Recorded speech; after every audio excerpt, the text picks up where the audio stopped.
Tahun 2020 adalah tahun yang tidak mudah untuk dilewati. Tahun yang diwarnai dengan kecemasan, kegalauan, kesedihan, kejenuhan, dan keputusasaan. Ya, tahun 2020 yang menyimpan banyak kisah pilu. Dan hanya karena kekuatan dan penghiburan dari Tuhan, kita dapat mengakhiri pertandingan iman di tahun 2020.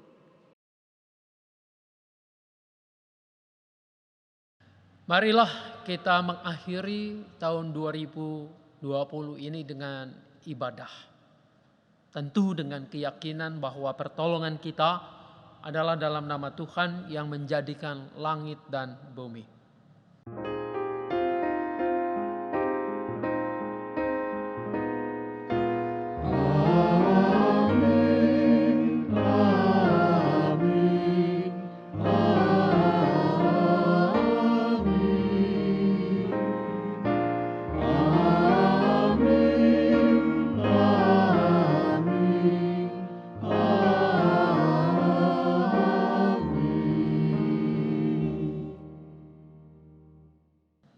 Tuhan beserta saudara. Suatu kali, Agur bin Yake berdoa kepada Tuhan demikian. 2 hal aku mohon kepadamu, jangan itu kau tolak sebelum aku mati, yakni, jauhkanlah daripadaku kecurangan dan kebohongan, jangan berikan kepadaku kemiskinan atau kekayaan. Biarkanlah aku menikmati makanan yang menjadi bagianku, supaya kalau aku kenyang, aku tidak menyangkalmu dan berkata, siapa Tuhan itu? Atau kalau aku miskin, aku mencuri dan mencemarkan nama Allahku. Amsal 30 ayat 7-9.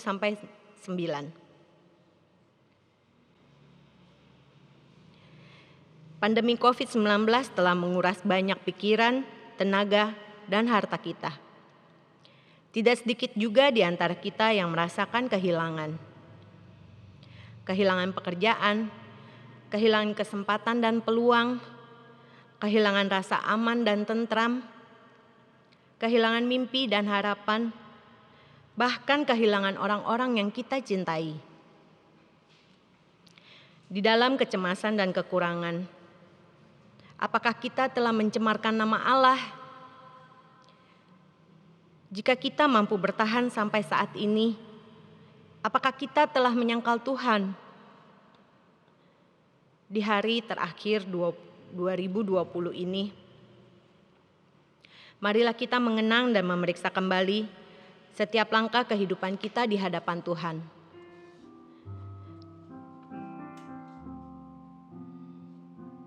Saat pandemi COVID-19 mulai melanda dunia ini, saat virus mulai menjangkiti orang demi orang, saat kesehatan berubah menjadi barang yang mahal, sudahkah kita merendahkan diri di hadapan Allah, Sang Pemilik semesta ini?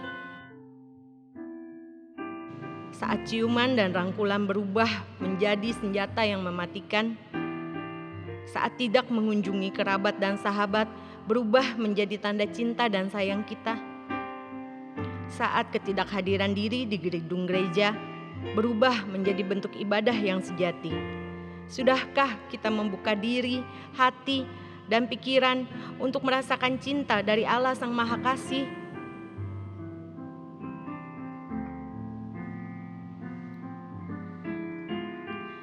Saat orang yang sangat kita cintai pergi untuk selamanya, saat kita tidak bisa lagi melihat wajah dan senyumannya, saat belayan cinta kepadanya tinggal menjadi kenangan, saat air mata menjadi ungkapan cinta kepadanya, sudahkah kita menggantungkan diri pada Allah, Sang Sumber penghiburan yang sejati? Saat keseharian bergerak dalam segala pembatasan, saat arah kehidupan diliputi ketidakpastian, saat krisis menerpa segala bidang kehidupan, saat segala rencana dan mimpi menguap begitu saja, Sudahkah kita menyandarkan diri pada Allah sang sumber pengharapan? Saat kerabat dan sahabat membutuhkan pertolongan, saat banyak orang mengerang akibat keterhimpitan, saat dunia terus menantikan pemulihan, sudahkah kita meneladani Tuhan Yesus Kristus, Sang Immanuel yang begitu peduli dan berbela rasa?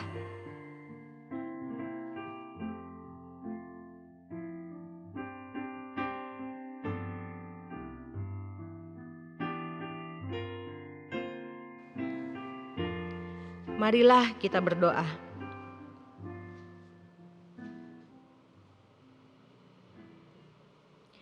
Ya Allah, betapa rapuhnya kehidupan kami. Kami begitu lemah dan tidak berdaya menghadapi situasi yang mengguncang dan berada di luar bayangan kami. Namun nyatanya, kami bisa bertahan hidup sampai hari ini. Kami masih bisa menikmati nafas kehidupan walau kami masih merasa hancur dan penat. Saat kami menoleh sejenak pada jalan hidup kami menyadari kehadiran-Mu, ya Allah Sang Immanuel. Kristus yang telah lahir dan hadir di dunia memang nyata berjalan bersama dengan kami. Bukan karena kami orang baik, tetapi karena kasih-Mu begitu besar, ya Allah. Ajarlah kami terus memuji dan mensyukuri kehadiran-Mu di sepanjang musim dan tahun. Di dalam nama Tuhan Yesus Kristus kami berdoa.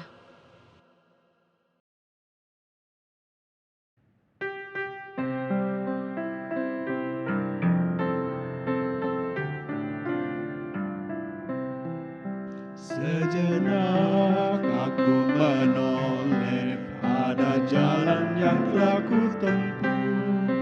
Kasih Tuhanku peroleh membuatku tertegun.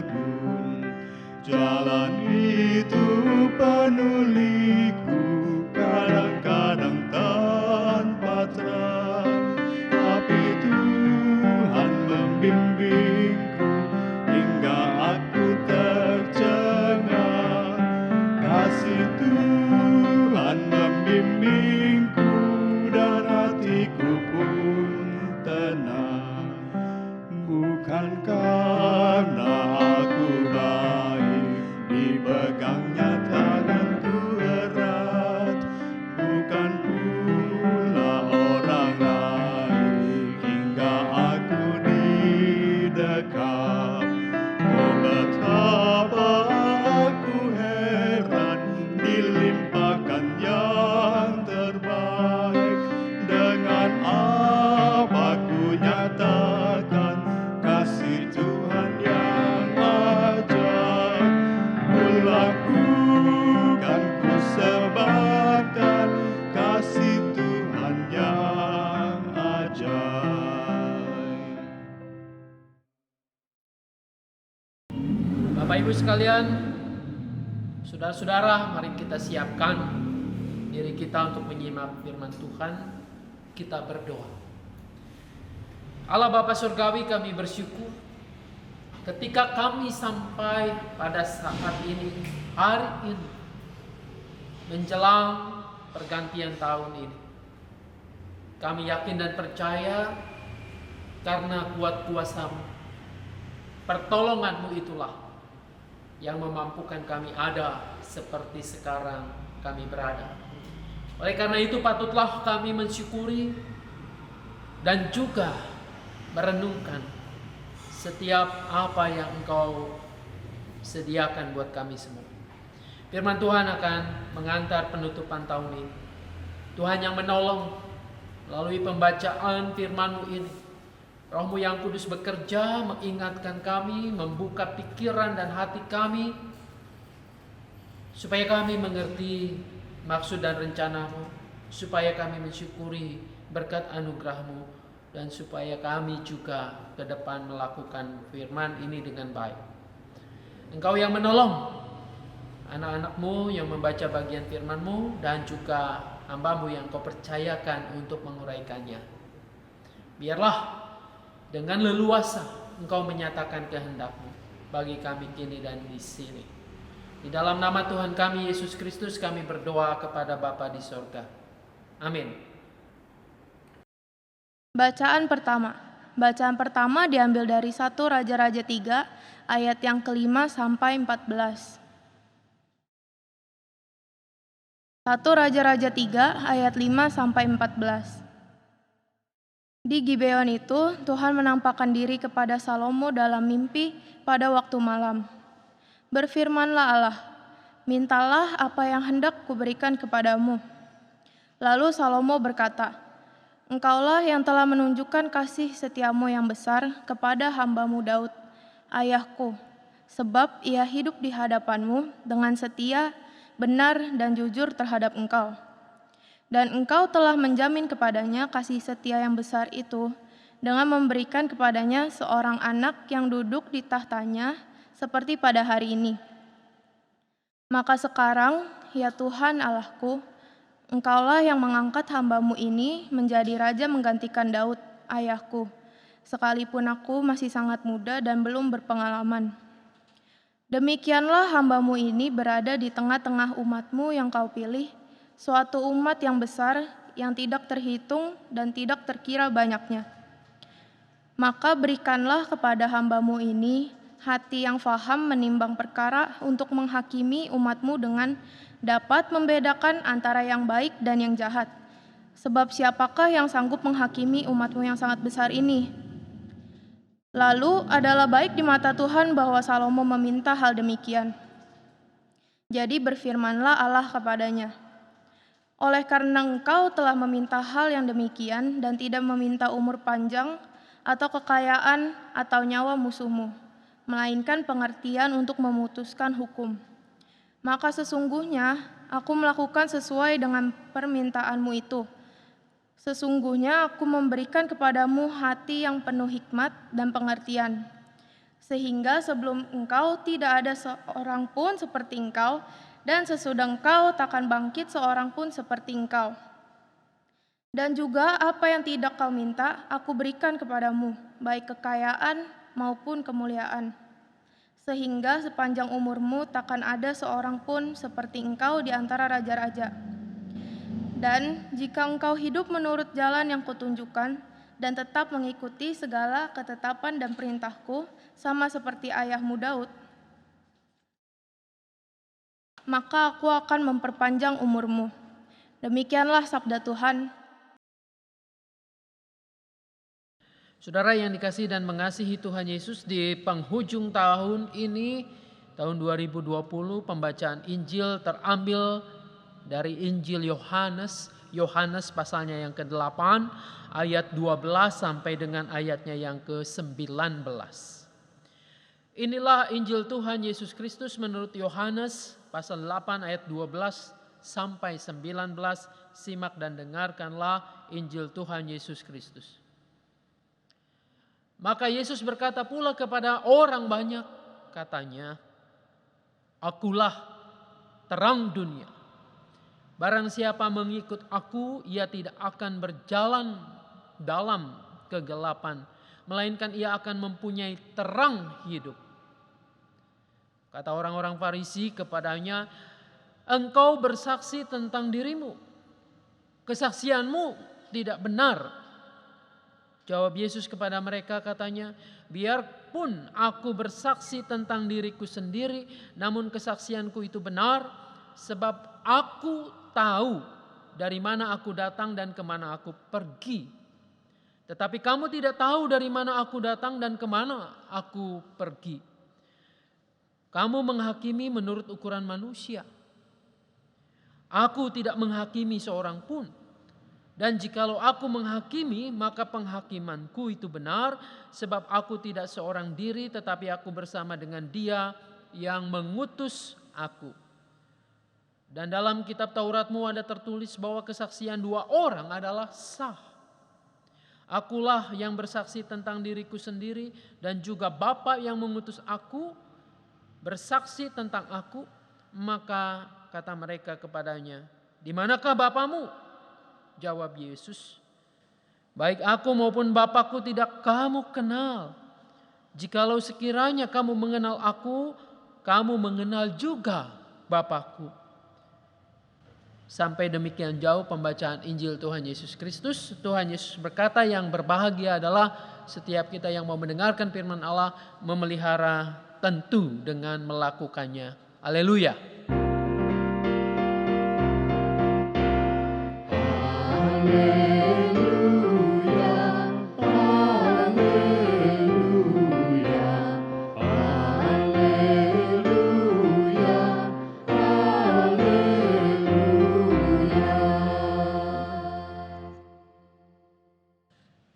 Saudara, ibu bapak yang dikasihi dan mengasihi Tuhan Yesus, ketika kita ada di penghujung tahun 2020, beberapa jam ke depan terjadi pergantian tahun menjadi tahun 2001. Mungkin ini momen yang memang berulang kali kita lakukan setiap pergantian tahun. Tapi saya yakin dan percaya bahwa tahun 2020 ini punya kesan tersendiri. Kesan yang mendalam buat kita. Mungkin bukan hanya buat kita, tetapi mengendap dalam ingatan, memori, kenangan banyak orang. Bukan hanya satu bangsa, tapi global, seluruh dunia. Merasakan betapa sulitnya kita semua melewati tahun 2020 ini. Sebagaimana kita tahu, awal tahun 2020 dunia ini diguncang dengan pandemik COVID-19 yang bermula dari kota Wuhan di Tiongkok sana. Terus menyebar ke seluruh dunia dan juga ke tempat kita. Merenggut sukacita, kebahagiaan, bahkan merenggut orang-orang yang mungkin dekat dengan kita, orang-orang yang kita kasihi. Saudara-saudara, pandemi COVID-19 ini mengubah cara berpikir kita. Mengubah segalanya. Tadi di awal kita merefleksikan kembali. Barangkali yang tadinya merupakan bentuk-bentuk kesalehan, bentuk-bentuk ekspresi persekutuan, berkumpul komunal, berada dalam gereja, kini berubah. Bentuk itu menjadi ancaman. Lalu kemudian apa yang terjadi ketika kita tidak mengunjungi kerabat, orang tua, sanak saudara? Dulu mungkin itu semua dipandang sebagai orang-orang yang teledor. Tapi sekarang menjadi bentuk budi baik, kesalehan. Mengubah. Dan untuk mengubah, kita masuk di dalamnya ini. Tentu kita memerlukan hikmat yang dari Tuhan.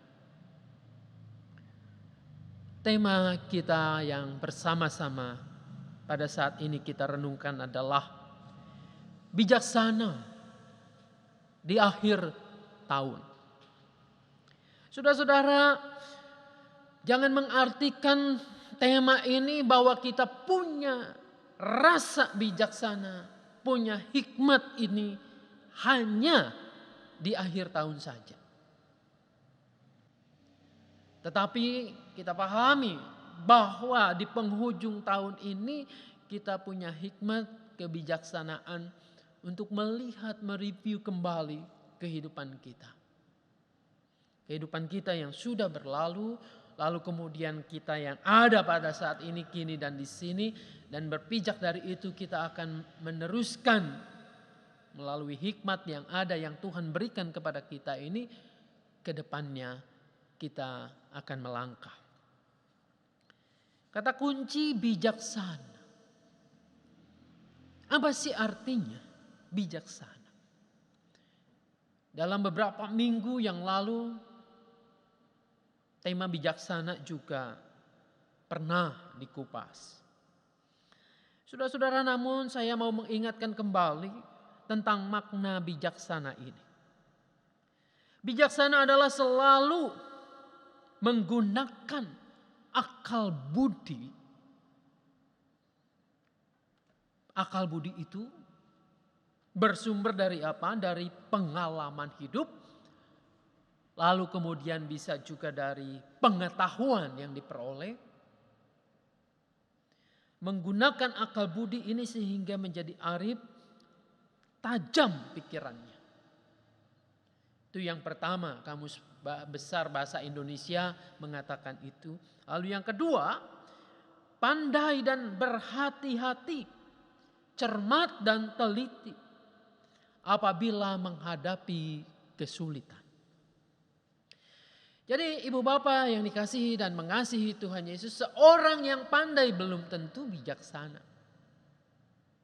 Belum tentu bisa mengaplikasikan pengetahuannya sehingga ia cermat, ia teliti, bisa memilah. Lalu kemudian dengan kecermatan dan ketelitian itu ia bertindak benar. Saudara-saudara, buktinya ada begitu banyak orang-orang yang pandai tetapi gagal untuk menerapkan ilmunya dalam kehidupan sehari-hari. Ada hal yang menarik dalam bacaan kita berkait erat dengan hikmat atau dengan bijaksana ini. Salomo dikenal sebagai raja yang adil dan bijaksana. Tentu sebutan yang harum itu didukung oleh sikapnya, oleh buktinya yang diperlihatkan dalam memutuskan perkara yang pelik dan dramatis. Itu dicatat dalam 1 Raja-Raja 3 ayat 16 sampai 28. Yang mengisahkan bagaimana Salomo menentukan siapa yang berhak menjadi ibu yang sesungguhnya atas anak yang diperebutkan. Saudara-saudara, ketika seluruh orang Israel mendengar keputusan hukum yang diberikan raja, maka takutlah mereka kepada raja. Sebab mereka melihat bahwa hikmat dari Allah ada dalam hatinya untuk melakukan keadilan. Saudara-saudara yang dikasihi dan mengasihi Tuhan Yesus, Salomo meminta hikmat lalu kemudian menerapkan. Ia tahu apa itu yang adil, tetapi ia juga mampu untuk mempraktekkan keadilannya itu di tengah-tengah tanggung jawabnya sebagai raja. Itulah bijaksana. Sangat mungkin masih banyak perkara-perkara pelik dan mengundang jebakan atau mengandung jebakan yang dapat diselesaikan oleh Raja Salomo ini dengan adil dan bijaksana.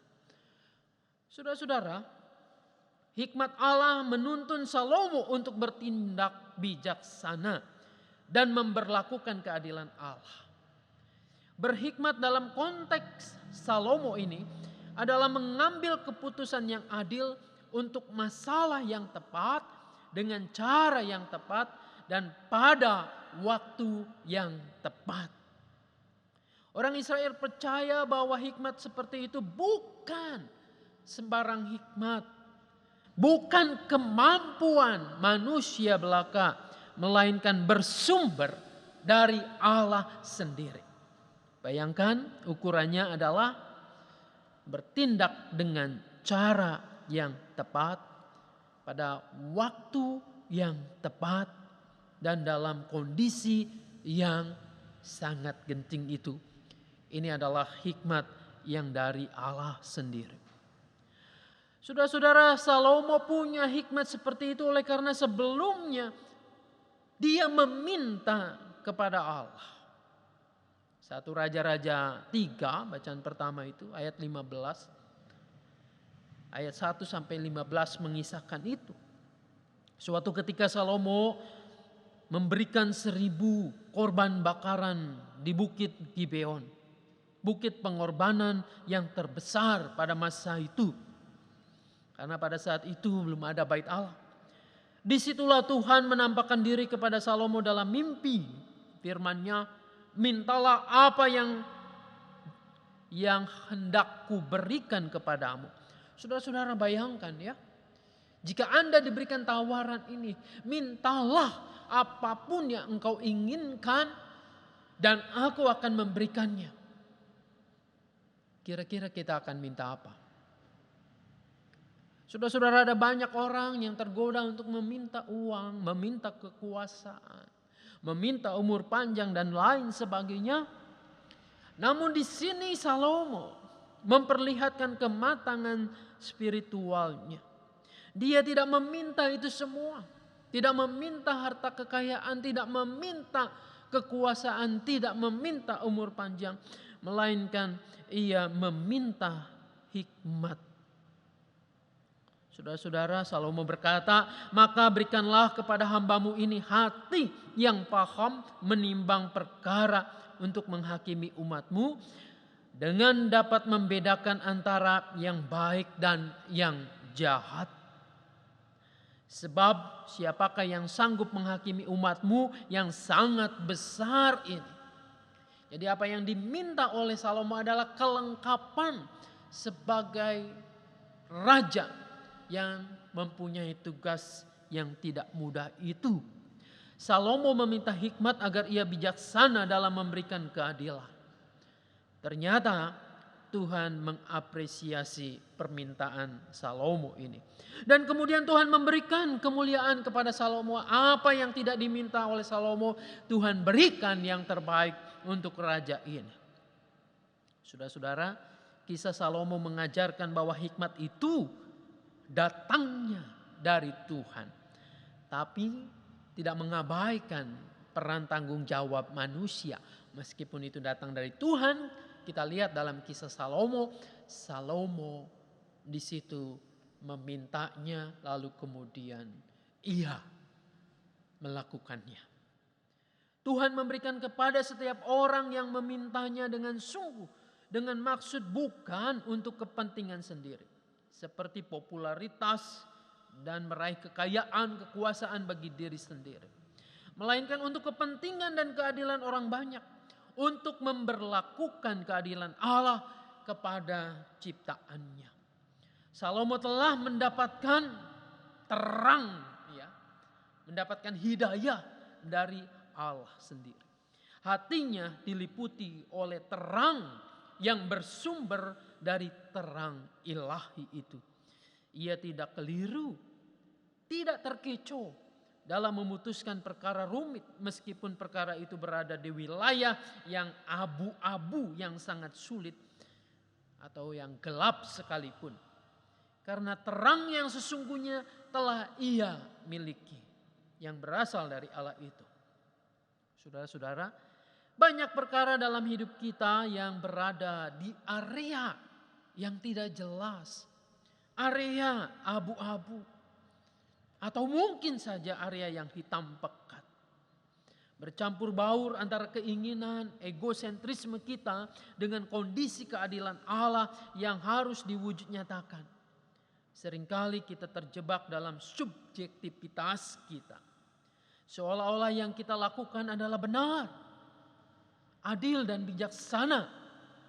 Padahal di sisi lain dapat merugikan orang lain. Atau sebaliknya, kata adil, bijaksana, demi khalayak, demi rakyat dan lain sebagainya seringkali dipakai untuk kepentingan sendiri. Untuk menjual kemiskinan demi popularitas, demi kepentingan sendiri. Saudara-saudara, disinilah kita harus bersikap seperti Salomo. Dengan segala kerendahan hati memohon hikmat agar terang yang ilahi itu menuntun kita untuk melakukan tindakan-tindakan yang bijaksana dan adil ini. Salomo memberikan 1000 korban bakaran dan Tuhan berkenan menjumpainya. Saudara-saudara, kini Allah di dalam Kristus pun berkenan menjumpai setiap kita. Ia melakukan tawaran yang sama seperti kepada Salomo. Ia mengatakan, akulah terang dunia. Barang siapa mengikut aku, ia tidak akan berjalan dalam kegelapan, melainkan ia akan mempunyai terang hidup. Bacaan Injil hari ini, Yohanes 8 ayat 12. Pernyataan diri Yesus ini sudah dinyatakan sejak awal. Dari Injil Yohanes ini, Yesus dinyatakan sebagai terang bagi bangsa-bangsa. Yohanes 1 ayat 4. Terang itu menjadi terang hidup karena menyelamatkan manusia dari kegelapan, dari kematian. Dan manusia mengenal cinta kasih Allah. Yesuslah terang dunia yang membawa keselamatan itu. Setiap orang yang berjalan di dalam terang, di dalam Dia, maka ia berjalan di dalam terang dan ia tidak akan mengalami kegelapan. Apa yang terjadi dengan orang-orang Farisi yang mendengarnya? Saudara-saudara, mereka menolak dengan mengatakan bahwa kesaksian Yesus tidak sah. Karena kesaksian mengenai dirinya sendiri. Namun Yesus kemudian mengatakan bahwa kesaksiannya adalah sah karena ia bersama-sama dengan Sang Bapa yang menyaksikannya kepada dunia ini. Namun tampaknya orang-orang Farisi itu tidak puas dengan argumen yang disampaikan Yesus. Saudara-saudara, persoalannya karena orang-orang Farisi itu hanya melihat Yesus sebagai sosok manusia biasa. Mereka tidak mengerti bahwa Yesus dan Bapa itu adalah satu. Oleh karena itu mereka bertanya kepada Yesus, "Di manakah Bapamu?" Mungkin ini mirip-mirip pertanyaan sekarang, "Kok Tuhan bisa beranak?" Saudara yang dikasihi dan mengasihi Tuhan Yesus, sudah berulang kali Yesus menyatakan identitas dan asal usulnya. Berkali-kali ia menjelaskan bahwa ia datang dari Bapa karena diutus oleh Bapa. Bahkan dalam Injil Yohanes itu sangat nyata bahwa Sang Firman yang pada mulanya adalah Firman. Firman itu Allah dan bersama-sama dengan Allah. Lalu kemudian Firman itu menjadi manusia. Diam dalam diri manusia, menjadi manusia di dalam diri Yesus Kristus. Namun demikian hubungan erat antara Yesus dan Bapa itu tidak dimengerti oleh lawan-lawan bicaranya, yaitu orang-orang Farisi pada saat itu. Oleh karena itu ketika ia berkata, Bapa memberi kesaksian tentang dirinya, orang menanyakan, di mana Bapaknya itu? Pertanyaan ini adalah sebuah pertanyaan legalis. Kalau seseorang mengatakan bahwa orang lain bisa memberikan kesaksian tentang dirinya, orang itu harus bisa menghadirkan orang yang dimaksudnya itu.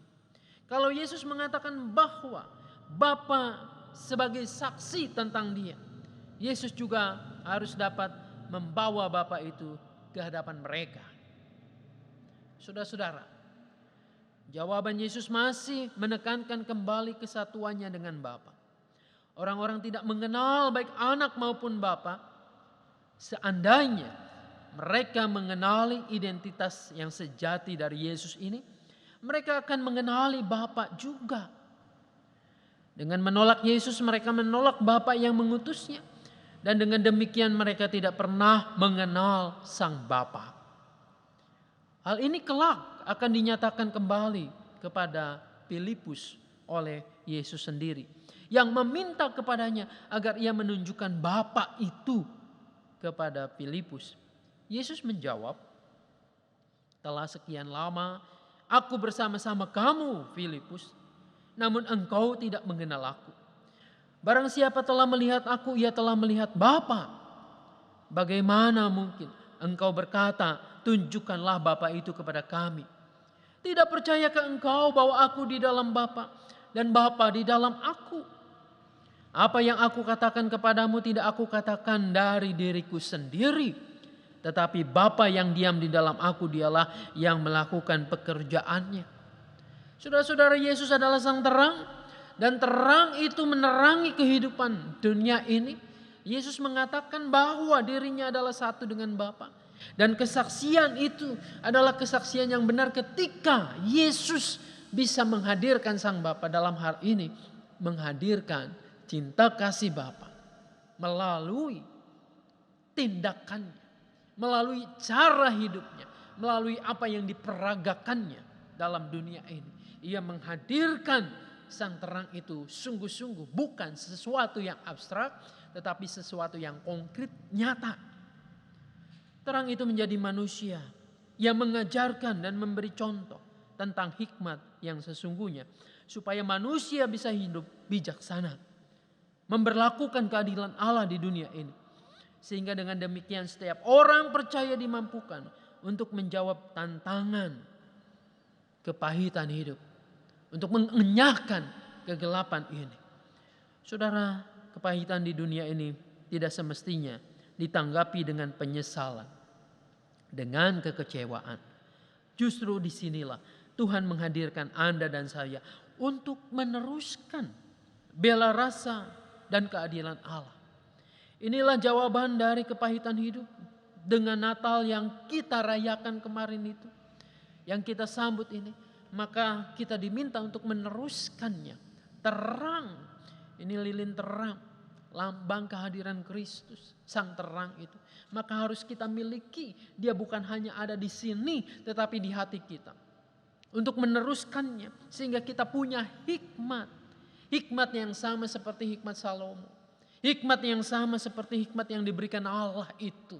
Sehingga kita menatap dunia ini bukan dengan penyesalan, tetapi melihat dunia yang dalam kegelapan ini sebagai kesempatan untuk Anda dan saya menyaksikan kepada dunia ini. Menghadirkan terang itu, menjadi bijaksana, mengerti, lalu kemudian mengaplikasikan, menerapkan apa yang kita paham, menerapkan terang itu dalam kehidupan kita di dunia ini. Saudara-saudara, selamat menutup tahun 2020. Tuhan Yesus memberkati kita. Amin.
Marilah kita bersama dengan umat Allah di masa lalu, masa kini, dan masa depan mengingat janji baptisan kita dengan mengikrarkan pengakuan iman rasuli.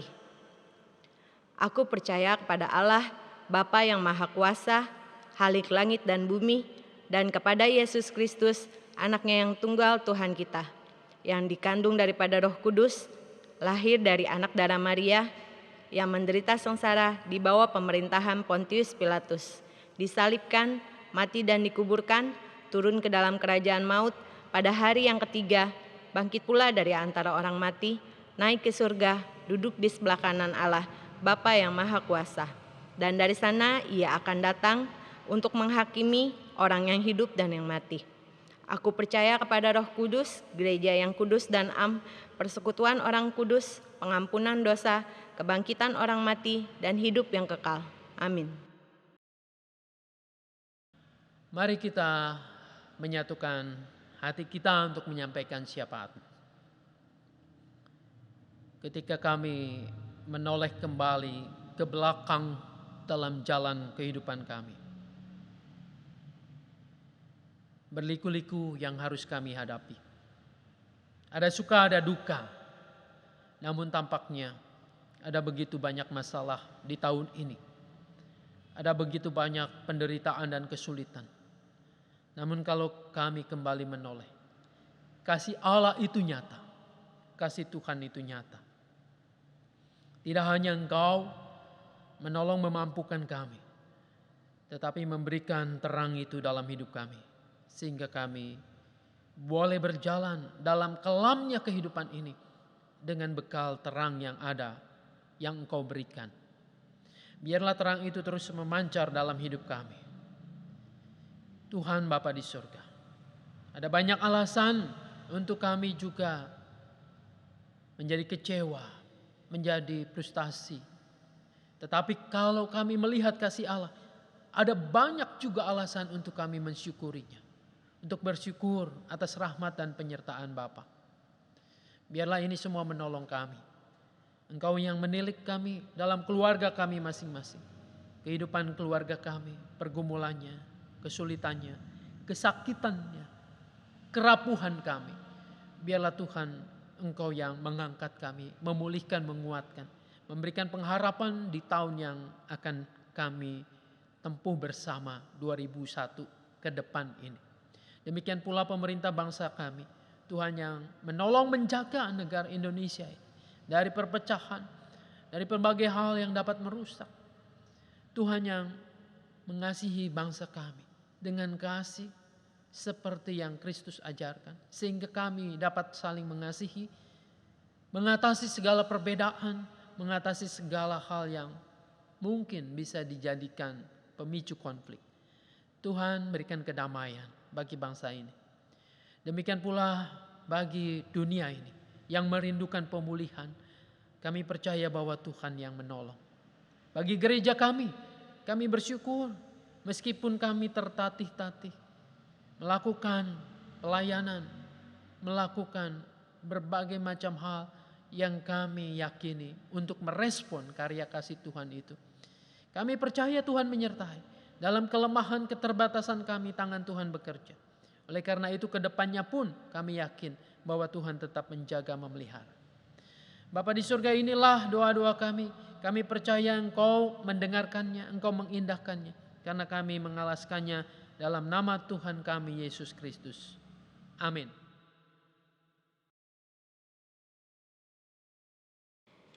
Syukur kepada Allah yang telah mengiringi langkah kaki kita sampai hari ini. Marilah kita bawa persembahan syukur kita kepada Allah sambil mengingat pesan firman Tuhan di dalam 1 Tesalonika 5 ayatnya yang ke-18. Mengucap syukurlah dalam segala hal, sebab itulah yang dikehendaki Allah di dalam Kristus Yesus bagi kamu.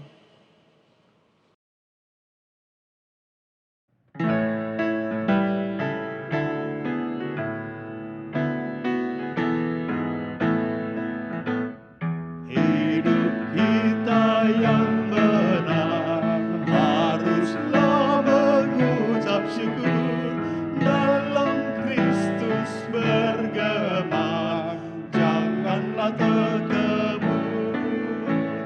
Dalam susah pun senang, dalam segala hal aku bermazmur dan ucap syukur, itu kehendaknya. Biar badai menyerang, biar ombak menerjang, aku akan bersyukur kepada Tuhanku. Dalam susah pun senang, dalam segala hal aku bermazmur dan ucap syukur, itu kehendaknya.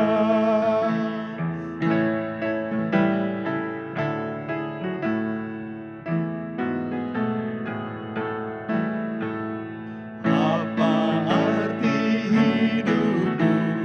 Bukankah ungkapan syukur karena Kristus penebus berkorban bagimu. Dalam susah pun senang, dalam segala hal aku bermazmur dan ucap syukur, itu kehendaknya.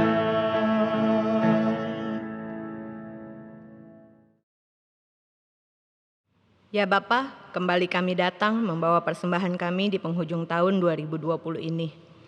Kiranya Engkau berkenan menerima persembahan kami ini dan berkatilah agar persembahan ini boleh berguna untuk kebesaran nama-Mu saja. Dalam nama Tuhan Yesus, anak-Mu yang tunggal, kami serahkan persembahan dan doa kami. Amin. Saudaraku, kita tahu bahwa dalam persekutuan dengan Tuhan, jerih payah kita tidak akan sia-sia. Banyak peristiwa manis dan pahit telah mewarnai tahun 2020. Kiranya semua proses yang telah kita lewati bersama-sama dengan Tuhan membuat kita semakin bijaksana di tahun yang baru, yang masih misteri, bagai ujung jalan yang tersembunyi.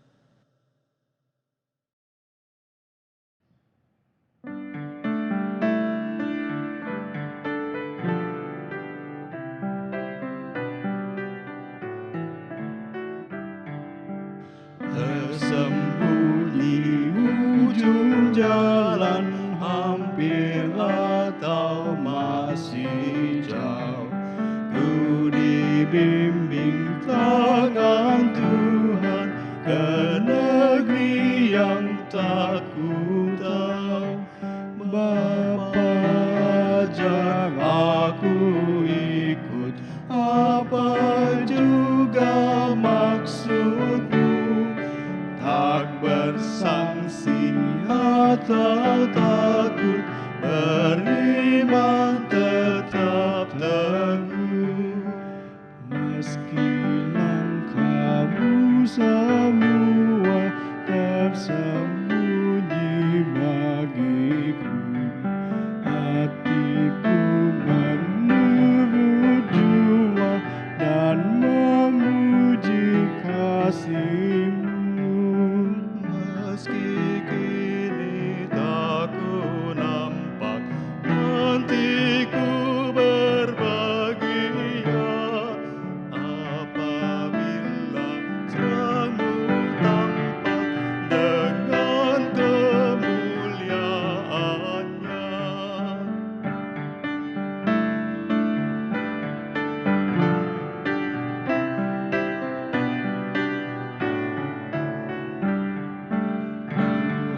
Janganlah biarkan ku tentukan nasibku, bila hanya ku dengarkan keputusan hikmat-Mu.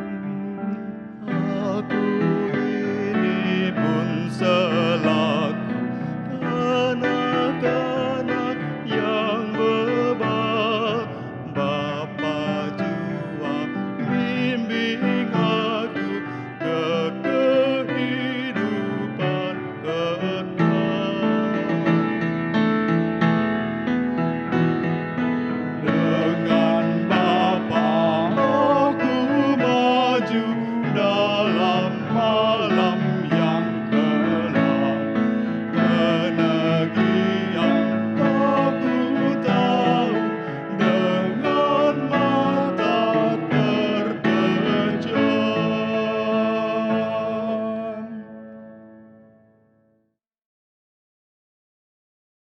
Arahkanlah hatimu kepada Tuhan. Jadilah saksi Kristus. Terpujilah Tuhan. Sambil menatap ke depan, kita menerima berkat Tuhan.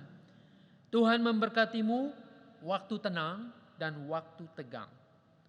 Tuhan menyinarimu dengan hikmat-Nya sehingga engkau bertambah bijaksana. Tuhan menghadapkan wajah-Nya kepadamu untuk memberi semangat kepadamu di dalam perjuanganmu.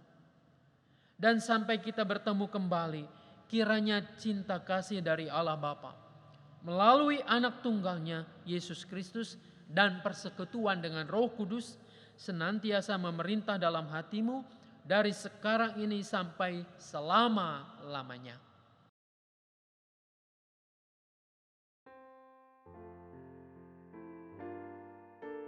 Bapak Ibu yang dikasihi dan mengasihi Tuhan Yesus, beberapa jam ke depan kita akan mengakhiri tahun 2020.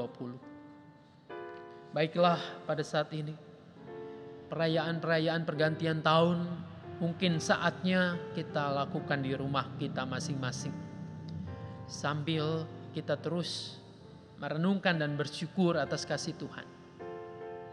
Saudara, diingatkan kembali, esok kita akan ada kebaktian awal tahun 1 Januari, dan nanti tanggal 3 Januari hari Minggu kita akan bersama-sama merayakan perjamuan kudus di rumah kita masing-masing, perjamuan kudus partisipatif. Kiranya kita terus dapat menyiapkan diri untuk menyambutnya. Tuhan memberkati kita.